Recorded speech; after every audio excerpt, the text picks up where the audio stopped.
to another episode of the Sports Lodge. I'm your host, John Lodge, joined as always by my good buddy and co-host, Mike Jones. And Mike, we asked a question on the last episode. Who's the better team, Toronto or Montreal? I kind of did a cop out and said they're kind of tied, but we got an answer to that question. But then we had another question thrown at us by the Montreal Canadiens and the Edmonton Oilers, and whether or not they should have actually been playing last night.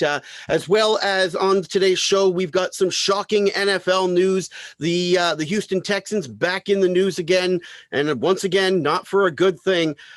We got that and the Raptors last night, tough loss against the Boston Celtics on the end of a 6-game road trip, finishing 4-2 on that road trip. So positive road trip, but ends on a sour note with a big loss to division rival, the Celtics. All of that coming up on today's episode of the Sports Lodge. But first and foremost, we talk about the Toronto Maple Leafs. We talk about their most recent game against the Montreal Canadiens, and a couple guys for the Leafs getting off the schneid and getting number one in the goal column. First and foremost, Ilya Mikheyev, finally something goes right, and it's on a fan shot and a bouncing puck, and he just puts it in the empty net. And that was going to be the way he was going to have to score, right? Because nothing fancy was going in. Yeah, no, exactly. But he needed it. Like, it didn't matter which way it went into the net. As long as he got one into the net, he needed it for confidence. He needed it to show that, he's still there. And good for him. I'm really happy for him. Hopefully this will, like I said in the last episode, that hopefully this will get the monkey off his back.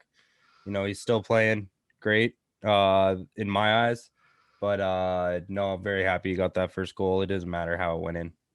So I said 2 Maple Leafs getting off the schneid, and it was actually 3, as I want to correct myself, because the man who got the Leafs on the board on a snipe of a shot that we don't normally see from this guy, and he's been eating a bit of a flack here on the Sports Lodge, so I got to give him his just desserts his due.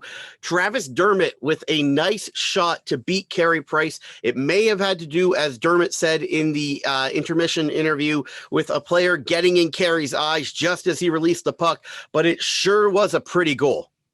Yeah, I know, and good for him too. Like I said, he should be moved, and him producing obviously will make that a little bit easier for the team. So good for him, and that's the thing. He is a good hockey player, and he can score some pretty nice goals. He's an offensive defenseman. He's a great skater, and so you know what, good for him also to get onto the thing. But also it's awesome to see our defense in general going on to the next guy that is starting to score. So yeah, Justin Hall, he really has been the story of this defensive core in a year when you add guys like Zach Bogosian and TJ Brody. It's the steady, old, reliable Justin Hall who has continued to be the story for the Toronto Maple Leafs. And he's a guy who was not drafted by Toronto, but he was definitely developed by Toronto, the Marlies and Coach Keefe and the Maple Leaf system. It's nice to finally see someone like that. And I understand we're talking about Travis Dermott, drafted by the Leafs and developed, and he is in the NHL. Morgan Riley, drafted by the Leafs and developed, he is in the NHL. But these guys are of a certain mold, and Justin Hall is the exact opposite of that mold. He's a big body guy who plays defense first, and he's shown that he has the ability to play top 4 defensive minutes. And then he comes out on Tuesday night. And Tuesday or Wednesday night, I think it was Tuesday night. Wednesday night. Sorry, it comes out Wednesday night and releases that kind of a clapper. And it was one of those things where Carey didn't have to think. He obviously didn't think he was shooting that, right? Like he was completely unprepared to make that save. Yeah, but it just shows how versatile he can be. Like like you said, he's defensive first, but he can play offensively. He can play almost any role, obviously, on defense. And that's one thing. He doesn't score much, but when he gets his opportunities, he can put it in the net.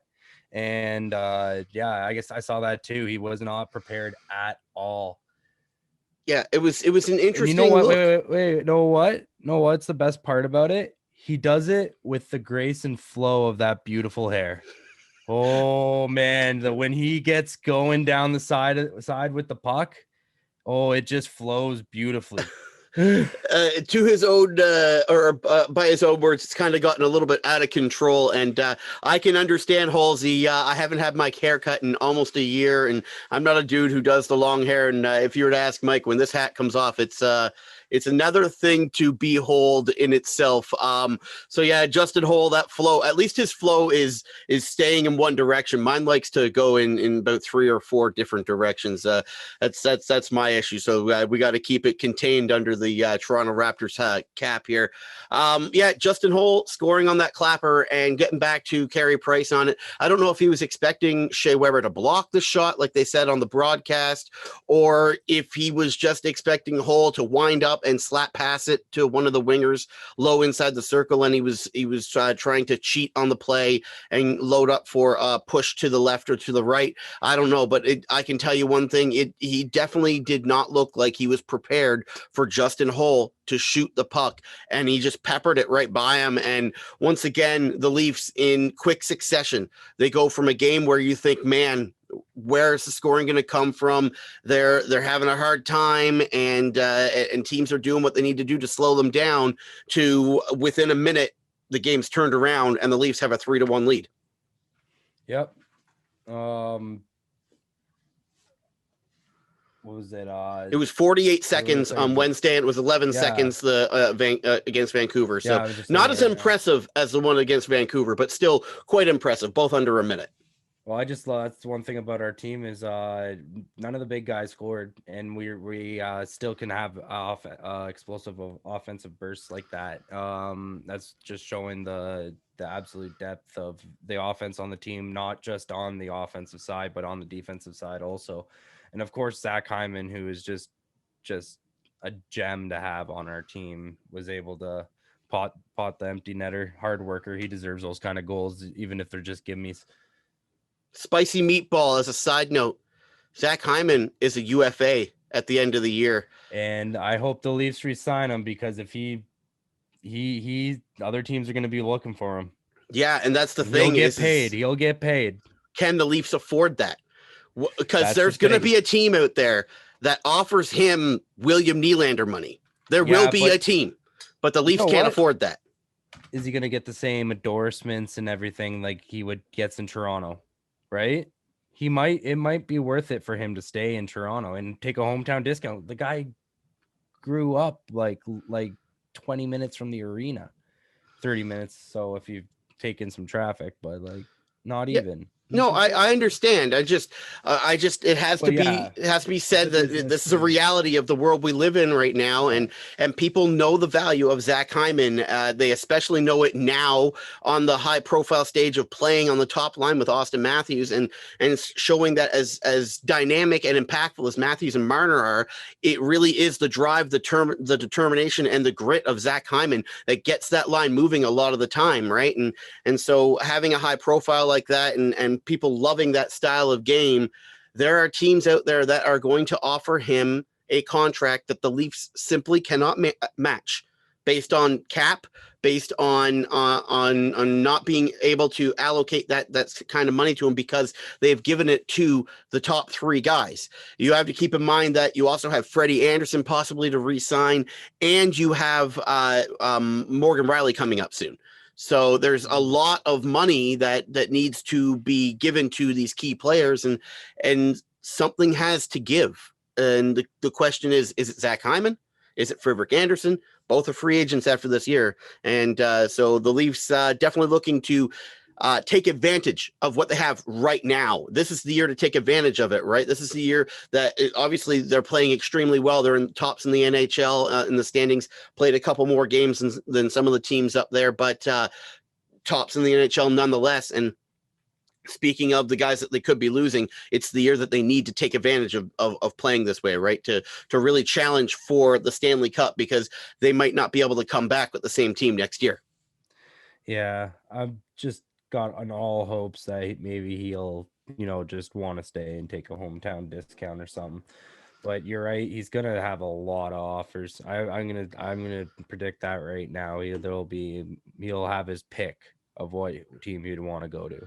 I can tell you one guy who's going to be putting a contract in front of him, and he's a guy who just got his job over in the blue or over in the black and gold. Brian Burke and Ron Hextall are going to offer that man a contract. That is a Brian Zach Burke style Hyman? player. Yeah.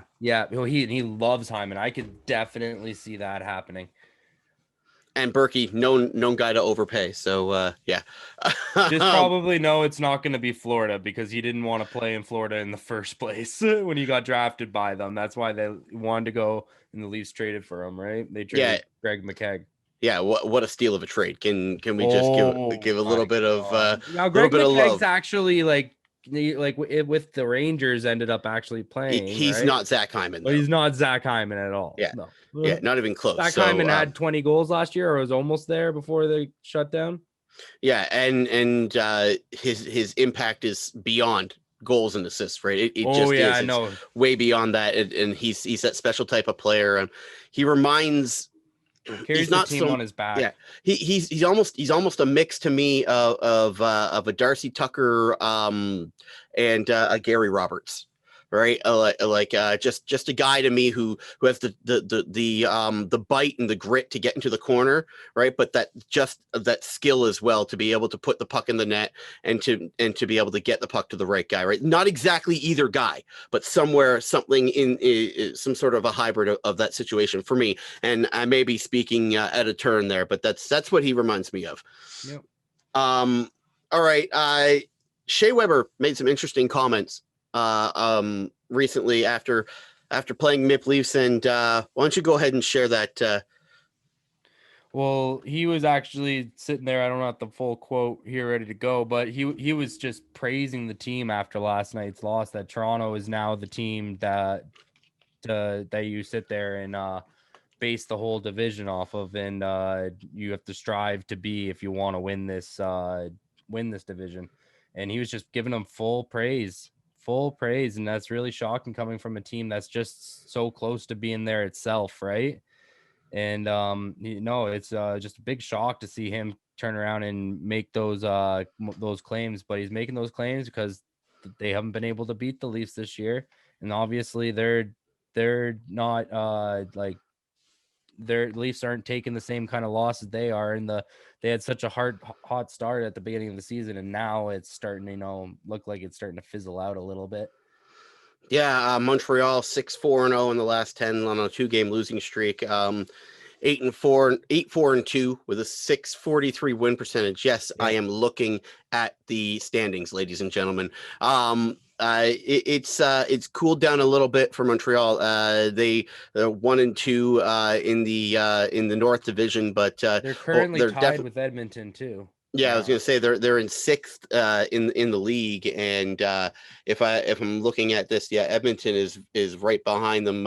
Edmonton has played 2 more games though, so Winnipeg's played 1 less and is only a point behind too.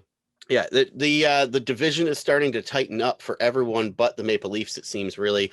And that could happen at any point in time for Toronto should they go on an extended cold run. And we're obviously here at the Sports Lodge are not rooting for the Leafs to go on a cold run, and they want to continue on this incredible run they've had. But something that might put a stop to some games is something that could have happened last night in the Edmonton-Montreal game.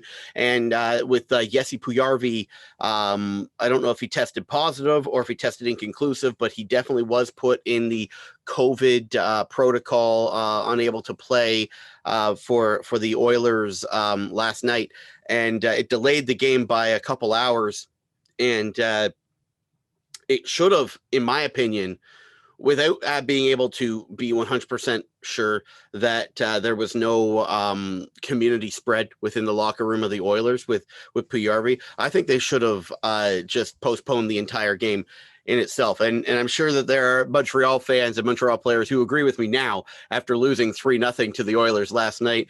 They're like, well, this game should have been postponed. We weren't prepared to play. We thought we were going to have to take the night off because of the positive test, and Nome was amped up. Yeah, that's all BS. You lost the game. But I'm in the camp where I think that this game should not have happened, just simply based on what happened with New Jersey and Buffalo recently, and then New Jersey still having 18 player and personnel in the COVID protocols.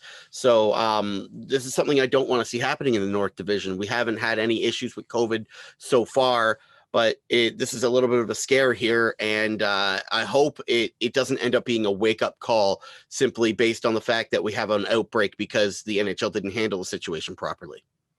Well, I don't understand why they should let them play if they're going to be supposed to be being so careful. Like, if you look at the fact that you don't even, it doesn't matter if you know for sure or not, just pulling him out doesn't mean he's already just been spent time with his teammates and everything, or, like he's already spent time around the other staff. And if they're about to go out and play the other team, right? Like, I don't know what's the point of pulling him out and still continuing to play in that situation? Like, it just doesn't make sense. Like, it's still going to spread whether he pulled out or not at this point. Yeah, he flew there with you guys, and I don't know if you know this, but airplanes use recycled air.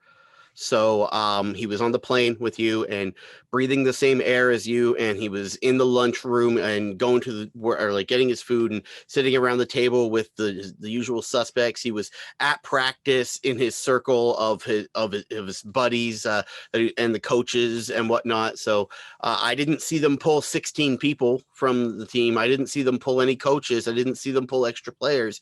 I saw them pull Puyarvi, and that to me is just a complete lack of respect for the situation that we're in here. It was shown in New Jersey, and I hope that there is no repercussions coming from this, because if there is, then the Montreal Canadiens' next team, that's the Toronto Maple Leafs. So if there was a cross infection that we find out in a week, we could find a situation where the Toronto Maple Leafs are all wrapped up in this because they're going to play Montreal tomorrow. So this could be wrap up three teams in the NHL's North Division, which is almost half, 47% of the division would be out due to COVID. That's not a good situation for the NHL. And I think that people who are responsible for these calls need to start taking it a little bit more seriously. Yeah, no, exactly. Like, it takes 8 days just for you to basically test positive anyways, right, after being exposed. So you can still spread it once you're exposed. But if you go right away, it's not for sure you're going to show up positive. You may show up negative still and still have it, right? So I don't get it. Like, in that case, well, Toronto screwed. All right, well, screw them. Screw the next team they play. Like, it's just doesn't make sense.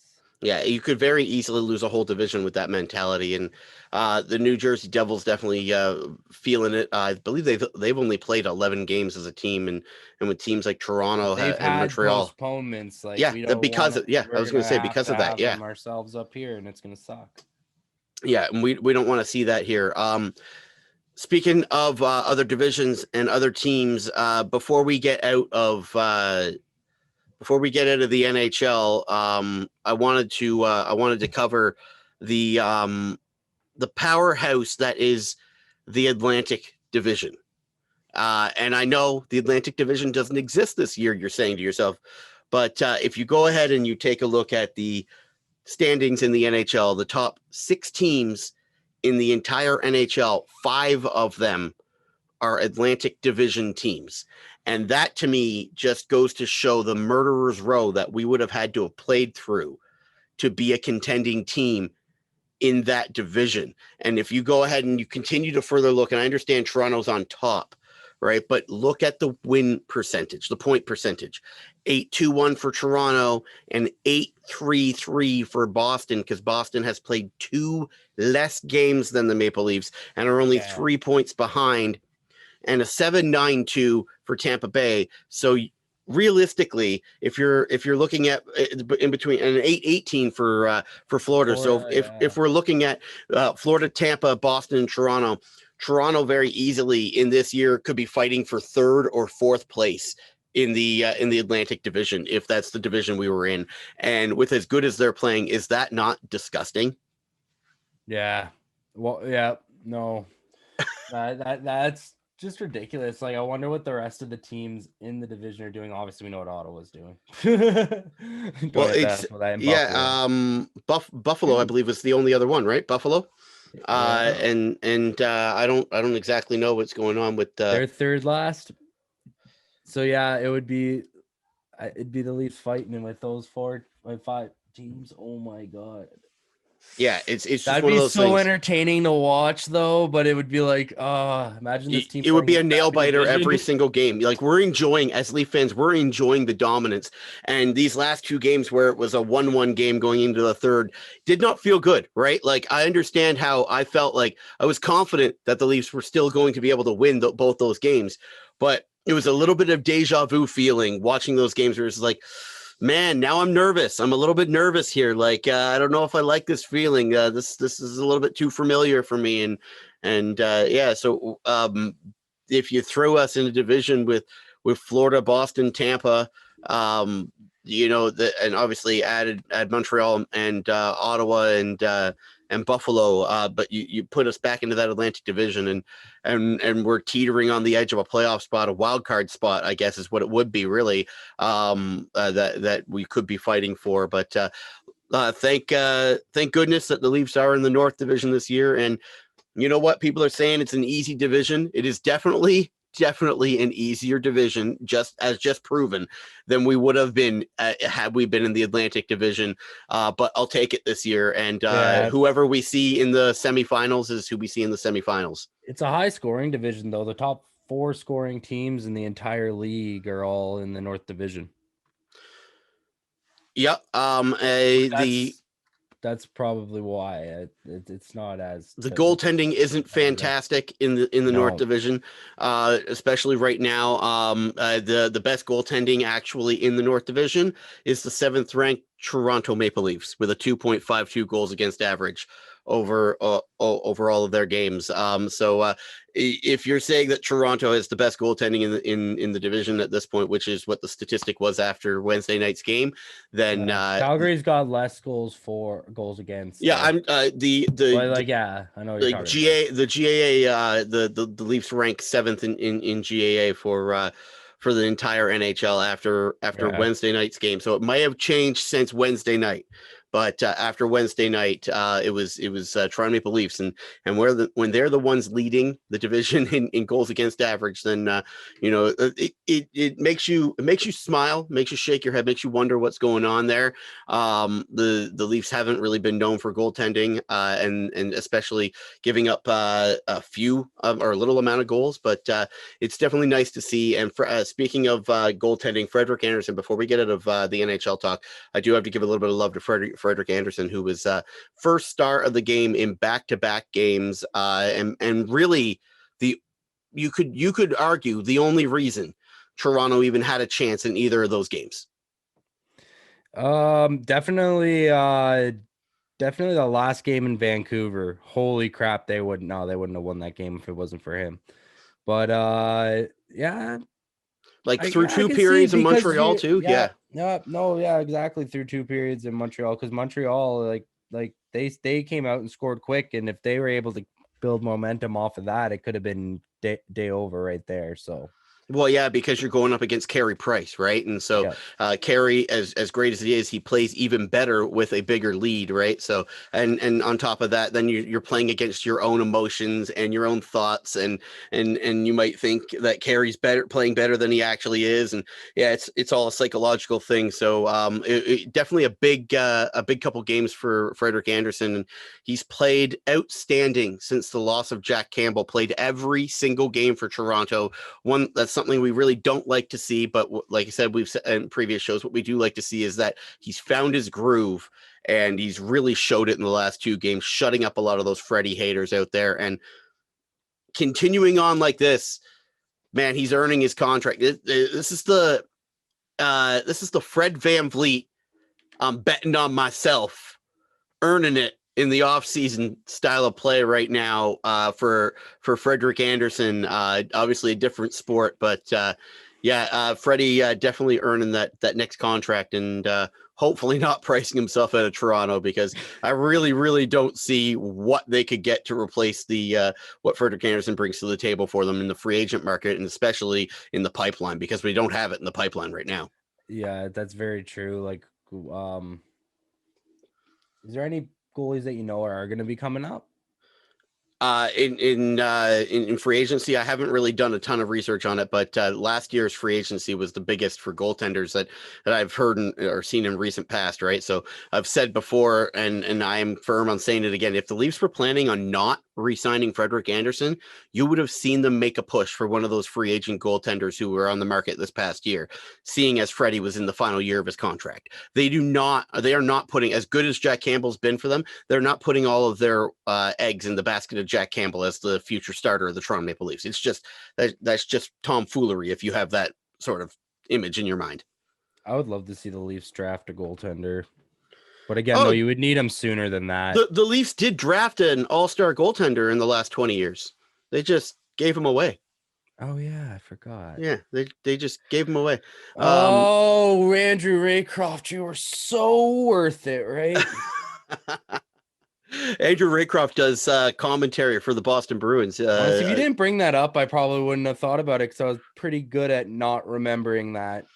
It was a pretty horrible trade. Oh my God. It was a pretty horrible trade. And at for the those time, of you, it didn't look bad, but at the time, I knew it was a bad trade. Was the future, right? I'm telling you, at the time, I knew it was a bad trade. When that trade happened, I was pissed. I was so mad, man.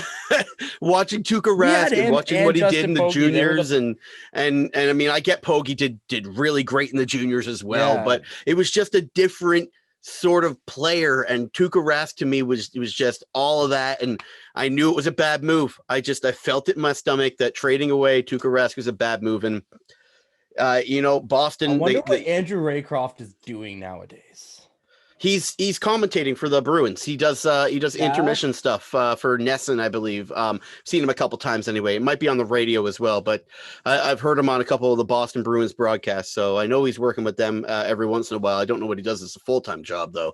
The Leafs have made a couple mistakes to the Boston Bruins, but going down this rabbit hole, talking about Brian Burke earlier, and something that happens nowadays is first round protected draft picks and top 5 protected draft picks and top 10 protected draft picks. And this is something we see in the NFL. We see it in the MLB. We see it in the NBA, where an NBA team has made a team wait 5 years for a draft pick that they traded away because it's top 5, top 10 protected. And it's something that started to leak into the NHL. And just imagine how much it could have saved the Toronto Maple Leafs if Brian Burke had just top 5 protected those picks that he traded away in Tyler Seguin and Dougie Hamilton. I don't know if that, but what would the trade have been that valuable if he had? They wanted to get rid of Phil Kessel. Let's just remember that Phil Kessel was on the outs in Boston, and they definitely fleeced the Maple Leafs and took advantage of the Maple Leafs as we go down this tunnel of mistakes that you'll remember it more. You were in your 20s. I was like grade 8 or going into I was grade 9, I think. Phil Kessel had just come off of cancer surgery. And he was a really good player. He was a scorer. It was something that the Leafs really didn't have, and they really wanted. I can remember going to Coca-Cola used to host a preseason game every year, and I would get tickets. Somehow I would find a way to get tickets every single year. And the year that they got Phil Kessel, I went there, we had a sign, and it was Kessel in a Leaf jersey. And it was a prophetic thing. It hadn't happened yet, and it was. So I was all for Phil Kessel coming to Toronto. Now, I don't know if I would have traded, like I said, what Brian Burke did, and obviously top 5 protecting picks back then in hockey wasn't a thing.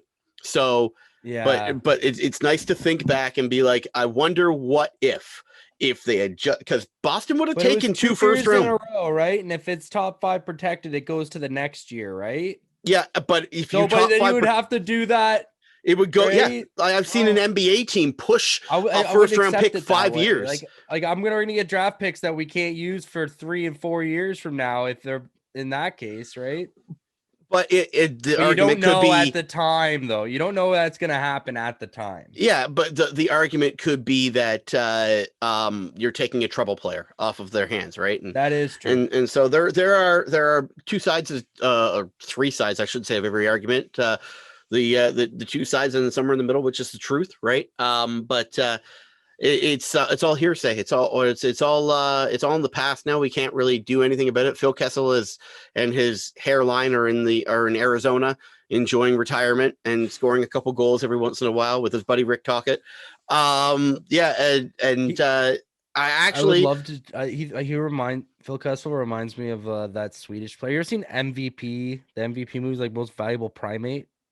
Oh The no! monkey I thought you were going to hockey. talk about the Airbud movies for some reason. No, but I think I've heard of the most valuable primate well, movies. I don't know the if I ever second watched one them he though. plays for some professional team in Seattle, and there's this Swedish guy, and he's always eating hot dogs on the bench. Like every time he's on the bench, he's got the trainer's bringing him a hot dog, and I just love to just see Phil Kessel as that guy. I would be dying. It's hilarious. All right. So speaking of Phoenix, and I said that the last thing was going to be the last thing about hockey, and obviously went on this tangent about the Maple Leafs and how they shouldn't have traded Tuukka Rask and whatnot. But we did talk about the Arizona Coyotes, and they did find themselves in the news again. And this is going to be quick. This is just something strange, as strange things keep happening in Arizona. Steve Sullivan fired in Arizona, or contract terminated, however you want to put it. The AGM, who was the interim GM before they hired Bob Campbell, I believe. It's a weird move, and I don't know if it's a cost cutting measure, because I don't know how the contract works, if they had to pay it out by terminating the contract. But they've come out and they've said that they're not going to fill the AGM role. And it's so strange to see these things continue to happen in Arizona. Everyone knows about the John Chaika incident and how he's now been suspended for a year from the NHL, so he can't work until next season. And the hits just keep coming with this organization, and it's one of those things that makes you wonder, is how long the NHL going to put up with with stuff in Arizona. Like, honestly, what was the reason? Only other reason I would say is like him and the GM were not getting along, or aren't able to work together, or money issues. They're not going to fill the position. Like, can they just not afford to have that executive anymore? Like, the owner is deeming it an unnecessary position. What does the AGM do that the GM can't do? Who knows? He's the general manager of the AHL team. That's a lot for just one guy to take on, is be the general manager for both teams. I don't know. I don't know if the owner in Arizona really knows anything at all about the game. It seems like. It seems to be something that is constant, right? The owner in Arizona and issues with the NHL team, and I guess that's where I was going at it. I just don't understand why the NHL continues to bash its head off of the desert ground that is the Arizona Coyotes. And I just wonder exactly when they're going to decide to pull the plug on that project and move it to a place that has more I don't want to say that there aren't fans in Arizona, because they did good grassroots, and they've got a decent number of fans, but I don't know, maybe it's just more of a hockey area, and you can get an owner who is more of a more of a willing cooperator, right? I don't know. It's a situation that I've just never seen an NHL team not work out this fantastically, right? It just screams like it needs to be changed. Something's not working, and continuing the same thing over and over again and expecting a different result is the definition of insanity. So I don't know why there's so many rich Canadians that live down in Arizona that one wouldn't step up and make a purchase. Somebody who knows the game at least, or at least understands that sometimes you just gotta I don't know if their owner is like undermining the GMs or the AGMs and stuff like that. I don't know if he is, but like, somebody who knows the game and knows how to just stay out of it and let the people he hires do their jobs. But yeah, no, it doesn't make sense to me at all, this firing. Yeah, it's a weird one, and I hope to learn more about it as time goes on. Talking about time going on, moving on to the next topic. time has moved on in Houston and in the NFL, and the Houston Texans have found themselves back in the news again as someone else is moving on from the Houston Texans. Star defensive end J.J. Watt has asked for his release from the Houston Texans, and they have granted it. This is a strange situation because while he may not have wanted to come back to Houston, and he had no more guaranteed money left on his contract. I think there was $18 million left that he could have played and earned, but there was nothing guaranteed, right? So you'd have to hit certain incentive bases in order to get that contract to 18 million. So while he may not have been willing to stay under that contract, why would you not trade that man? He still had a year left on his contract, and you could have gotten a draft asset for him, and you could have worked out a team. Like, he obviously has a couple teams in mind that he would like to go to, so you work out with that with those couple teams who's willing to give you the highest draft pick. It might be a 7th rounder, it might be a 5th rounder, who knows, but it's something is better than nothing. And they once again show their ineptitude at running an organization there in Houston, and they give away a player for nothing. They gave away DeAndre Hopkins to the Arizona Cardinals for a running back who just can't get it done. He was their number one option on wide receiver. He was the reason why Deshaun Watson was able to be as dynamic as he was a lot of the time, because he had Will Fuller on one side and he had DeAndre Hopkins on the other. But they just got rid of him for a bag of footballs and a running back who just, like I said, can't get it done. And it continues to go down that track. No wonder why the quarterback wants out. And now your face of your franchise, JJ Watt, is no longer with you. And rumors are rampant as to where he's going to end up. Well, it was a mutual it was a mutual two-sided departure, but I don't see why they didn't have to do it though, Mike. I know, but I can understand releasing him at the beginning of the season so you don't have a disgruntled player on your team, or have him just not play. But it's the beginning of the offseason. You have all this time to try and make a trade where it won't affect JJ Watt, whether he's released or not. You can make it, you could have an agreement where, if training camp hits and we can't find a trade, we'll release you. Other than that, over this offseason, we would prefer to try and make a deal for it. And, like you said, stick to the list that he wants, but you never know. There might be he doesn't want to wait. He wants to make the decision himself, not be based on what's a good deal for them. But out of loyalty to the team that he spent the last 10 years with, he could have done that, but we don't know the behind the scenes of how that decision was made. But it just doesn't make much sense for them to be releasing him right away when you do have a good period of time where you could move him before he has to make the decision about where he wants to play or if he wants to play with you. It was news that he was going to, or he wanted to be released a month ago, right? And so this isn't a new thing. JJ Watt didn't show up to the stadium or pick up the phone and call the general manager and say, I want out this week. They knew this was coming, and it's a situation where it just leaves me scratching my head. You're just giving away a player for nothing, and you didn't have to do it. I understand wanting to keep a relationship with him and keep it healthy, but obviously something had already soured. I just think it continues to show the failure of the owner of the organization and the complete misconnection of how the entire place is run. Like I said, it does not surprise me that Deshaun Watson wants out, and he will be getting out, and the Houston Texans will be probably the worst team in the NFL all year next year, hands down, with no idea on who's going to play quarterback for them, and with the defense losing its identity like that in JJ Watt.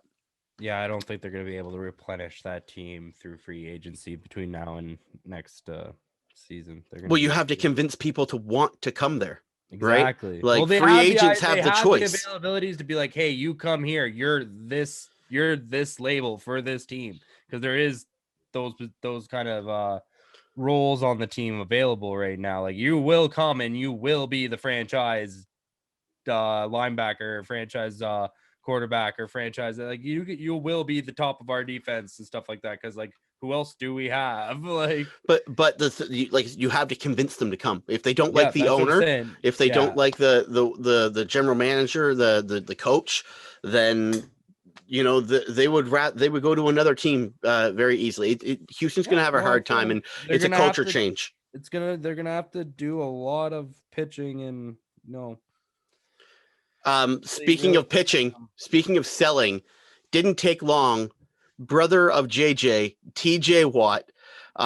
He's a star defender for the Pittsburgh Steelers, and he shared a GIF of The Rock doing the, as I put my hand, just bring it hand to his brother to bring it on over to Pittsburgh to come play with both of his brothers there in Pittsburgh. And it's one of those things where it's a great storyline. And you'd love to see it. I as a sports writer, would love to write about watching the Watt brothers dominate on defense together. But there's one gigantic problem, Michael, in all of the dreamland that is J.J. Watt playing in Pittsburgh. And that's the fact that the Pittsburgh Steelers have a horrible, horrible cap issue. And they also have to restructure Ben Roethlisberger's contract, because if he does come back with them next year, it's a $22 million or $44 million salary, sorry. And if he doesn't, it's a $22 million dead cap hit. So it's one of those things where Ben Roethlisberger not worth that kind of money. Pittsburgh in a tough spot for money cap wise, and J.J. Watt isn't going to sign for pennies. Right, as much as he might want to play with his brothers, it just might not make sense for him to go play for the Pittsburgh Steelers, who don't look like they're in contending mode in the AFC North, going up against Baltimore and Cleveland, looking much better year after year. Cincinnati still a ways away, so don't think Cincinnati is going to be a problem for Pittsburgh. But the other two teams there in the North, they're definitely eyeing those playoff spots, and it doesn't seem like the Steelers are in a well-placed position to really contend for any sort of playoff spot. And the person that JJ Watt signs with is going to be someone who's ready to contend right away, because he's a piece that can push you over the top. Yeah, it would be great to see that actually come together, but no, it does make sense that it couldn't happen. But imagine having those two ends playing together, both brothers on each end of the defensive line. Oh, that'd be scary to be a quarterback. Yeah, definitely. Like what JJ has done. It'd I believe be worth it to make the moves to make it possible, but there'd have to be a lot of big moves. With the Pouncey twins retiring, it's there are openings on the Steelers defense. But like I said, money wise, it might just not work out. You'd have to make some sacrifices and some changes, and you have to trade away a couple players. But it's also a situation where a guy like Juju Smith-Schuster, who's one of their star wide receivers, who loves to TikTok dance more than he loves to actually show up on the field and play.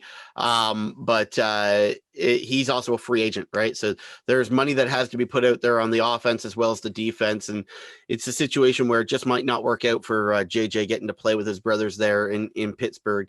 I mean, speaking as a Patriots fan, man, the Patriots obviously need to get the quarterback position figured out first, and maybe a wide receiver. But if we're talking about defense, Patriots have prolific defense almost every year, and to add a guy like JJ Watt to that would be outstanding. And I know that the Tampa Bay Buccaneers, who are the reigning Super Bowl champions, would love to add a guy like JJ Watt as well. So plenty of suitors for a guy like JJ, and it's going to be top of the tongue topic until he does choose where he's going to sign. And it would be very interesting. And if he decides to drag this thing out, right? Like if he just decides to have, because JJ Watt is kind of like a fun loving sort of a guy. If he likes to, if he realizes how big of a story this is, and he's just like, okay, I'm going to make you guys wait a couple of weeks because I'm enjoying my off season, and you guys can speculate, and he might even have a deal in place with another team for a week before they even announce it, just because that's the kind of guy he is, where he's just enjoying everyone speculating where he could end up and where he might not end up. So that'd be interesting for me if he did something like that. But yeah, speaking as a Pats fan, I'd cheering for him to end up in New England, but where he ends up will definitely be the top story of the day when he signs. Yep, no, definitely. Okay. Before we get out of here, I'd be remiss if we didn't talk a little bit about the Toronto Raptors and their latest road trip. They were 4-1 going into last night, and looking to go 5-1 on a 6-game road trip. That saw them climb back to almost 500. Last night, going into last night, they were 1 game under 500, and not having OG Anunoby for the entire road trip, the people were hoping to get OG back for last night, but late, but just about an hour before the game, he was deemed out of the game, and losing a guy like Yuta Watanabe as well, it really put a damper on the Toronto Raptors defense. It's really funny to say that a rookie like Watanabe had as big of an effect as it did on the Raptors defense, but if you go back and look at the season so far and the turnaround that the Raptors have had from the 2-8 team to where they're at right now, you could definitely notice how much Utah has contributed to that defensively. So yeah, not having those two guys going into the Boston game was tough, and that was apparent. They lost 120 to 106, lost by 14 points, and it was, believe it or not, it wasn't guys like Kemba Walker, Jason Tatum, and Jaylen Brown. It was guys like Sammy Ojeleye, who averages 5 points a game, getting 24 points on the night. And Pritchard, who doesn't average a high total, scoring, I believe, 21 on the night. Guys like that who were able to get theirs against the Raptors, and it was just a little bit too much. You know, that 6-game road trip, you saw them get their legs weren't under them as much, and they didn't have the energy to finish off the plays like they normally would, and you could just tell the fatigue was set in. So Raptors fall last night to the Celtics, fall back 2 games under 500, but still in a playoff spot and fighting for one of those top 5 playoff spots in the Eastern Conference. They got a big schedule coming up though, Mike. They got Milwaukee, and they got Brooklyn, and they got Philly, and I believe they got Boston again coming up in the next couple of weeks here. So they got a lot of measuring stick games coming up. Well, yeah, basically that's 4 straight games against the top 4 teams in the Eastern Conference. But yeah, it'll be a good test for them. But we know they are capable of beating them, player team. Well, at least teams like that. The big upset against the Nets last week was pretty cool to see after everything that's happened this year. Their turnaround's been pretty awesome for how big of a turnaround they've had so far. Again, it's still, not necessarily late in the year, so it's still pretty early and anything can happen. But I feel like it doesn't really get talked about that much.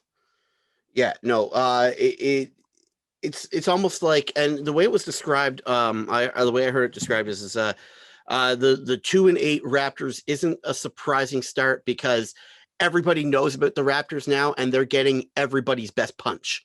Yeah. To start, right? Whereas before, they might have not taken them as seriously. Every time you face the Toronto Raptors now, you know what's coming, so you're always trying to play your best game, right? And I misspoke. On their schedule, they have the Timberwolves next, but then they have back-to-back against the Bucks, another one against the Timberwolves, and back-to-back against the 76ers, and then they go face the Heat. So of the next 1, 2, 3, 4, 5, 6, 7 games, 5 of them are against two of the top two teams in the Eastern Conference. So just a murderer's row of games for the Raptors. But this could be a situation where they take a big jump in the standings, right? If they can come out on top of this this next stretch of games, come out healthy, come out strong, and be able to take say 5 of 7, 6 of 7 games here, then you could really see a massive change in the Raptors' prospects for the season going into the playoffs. Yep. You said the next 2 are against well, they got Timberwolves at home, Tampa Bay. But then the 2 after that, they're in Milwaukee against the Bucks. So and then they're in Minnesota, and then the next 2 are against the 76ers. So focus on getting to 500. Yeah. Focus on getting the first of those Bucks games. If you have to lose one of them, it's better it would be the second one. And because the Timberwolves, as long as they show up, they should be able to beat them. If they can take that first game against the Bucks and hit 500, it's okay if they slip back under by 1 game, but at least they've hit that point, and it'll bring a lot of morale to the team. And that's a real good goal to go as right now. Don't sit there and expect to get to the top of the standings, but that's a good goal for right now, and that will get more solidified. If they're below, if they stay below 500, they're not going to be anywhere near the top 5. So. Yeah, it's one of those things where I think the Raptors are coming out of a tailspin that they started the year in. And take it a little bit at a time. Yeah, another team doing that is the Heat. So after the stretch of games against the 76ers and the Bucks, they do have the Heat. So it'll be interesting to see where both those teams are in the next couple of weeks after the stretch after the stretch of games for the Raptors, and see if the Heat can keep their hot streak going after they had won 3 in a row as of last night. So is it 4 in a row now? The Heat have won, yeah. So they're on a 4-game winning streak. So it'll be interesting to see where both these teams are. Like I said, in the next couple of weeks, we'll be back at it again on Tuesday. That's all we got though for this episode of the Sports Lodge. I want to thank everyone for listening, for watching. Make sure you like, subscribe, comment, follow. Let us know what you like, what you don't like, and let us know what you want to hear us talk about. If it's more hockey, if it's more football. Hey, we're getting into baseball here soon. Pitchers and catchers report next Sunday, Mike. So we'll definitely be getting into the MLB and exactly what the Toronto Blue Jays look like, and how they have or how big of an opportunity they have here in the AFC coming up in this next unshortened season. A whole 162 is what is expected for the MLB this year. And with Boston really pulling the chute on the season already, the prospects for Toronto rise higher and higher. So we'll get into all of that more on Monday. Tuesday, not Monday. Thanks for everyone for listening. We're out of here. Peace. Oh, wait. Before that, want to wish you guys all a great Daytona Sunday this Sunday. Let's go, guys. Oh, left turn fan. Oh, no thanks. All right, I'm out of here. We're out of here. Never heard of a road course before. Goddamn. Later. Take care, everybody. Great weekend. See you, man. See ya, man.